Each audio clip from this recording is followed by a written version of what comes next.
Good morning and welcome to this week's blog update, proudly brought to you by this amazing cowl and tuque, aka beanie ensemble that Emily made me.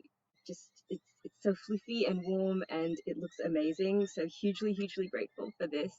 And it's very fitting that I am wearing it today because Em, of course, is delivering a workshop next Sunday for ASC Melbourne, which will also be the very first workshop that I'm hosting as the ASC Melbourne coordinator.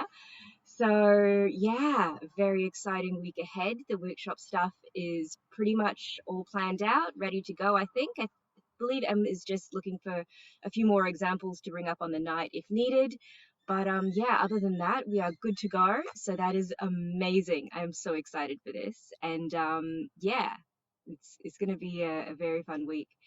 And of course, as I mentioned last week, the workshop concept and content, broadly speaking, is sorted for Nick's presentation in September the 4th. So that is going awesome. And of course, Joel has agreed to do one in November too. So that is also very exciting. And next month, of course, I will also be joining Joel in studio with some new songs.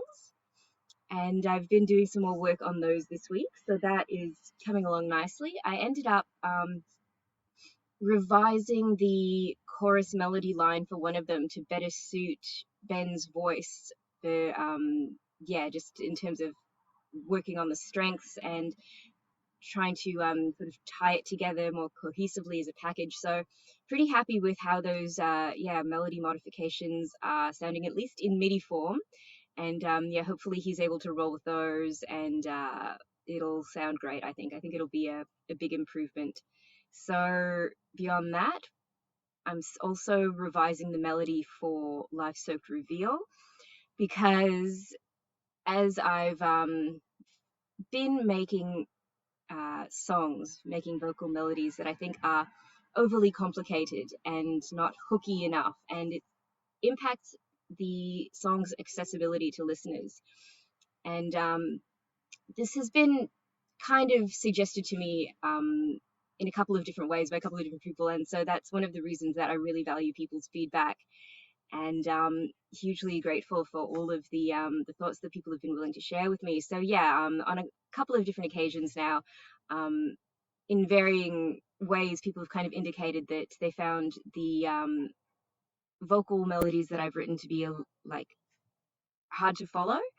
And so with these EDM tracks that I've been working on with Ben, I'm really trying to streamline my messaging and the melody associated with that. So I think I'm okay, generally speaking, in terms of the actual words. It's not, yeah, I'm able to trim down words according to a certain spec fairly easily, but the melody, the notes, I'm really having to try to put my head in the space that no, that melody can be simplified to make it more impactful and accessible to someone who's listening to this for the first time. So something that I might find sort of boring melodically, that's probably only because I'm the person who wrote it, right?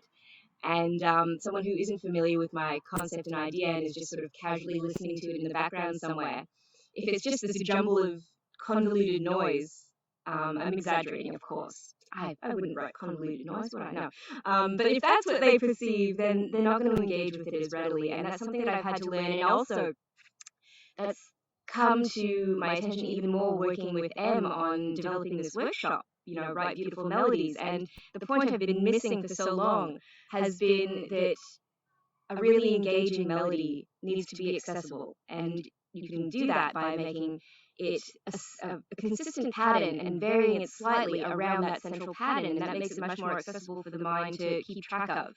And that is a lesson that it's finally starting to sink in how important that lesson is. And I'm really trying to integrate that with my attempts at top lining these EDM tracks. So hopefully that's going well. And yeah, today I'm going to work on streamlining Life Soaked Reveal a bit more because that one is a melody that I think is probably overly complicated. And we'll see how that goes. I'm sure it will be an improvement, but whether I can get it properly accessible and appealing is, I suppose, another question entirely. But for now, I'm just going to try to do my best and make it more coherent, I think, to someone just diving into the first time. Anyway, enough rambling on that from me. I've got a lot done this week in a lot of different areas, and I'm very happy with that progress that I've made. And I'm very excited for what the coming week is going to bring as well, including Em's workshop. Woo! See you next time.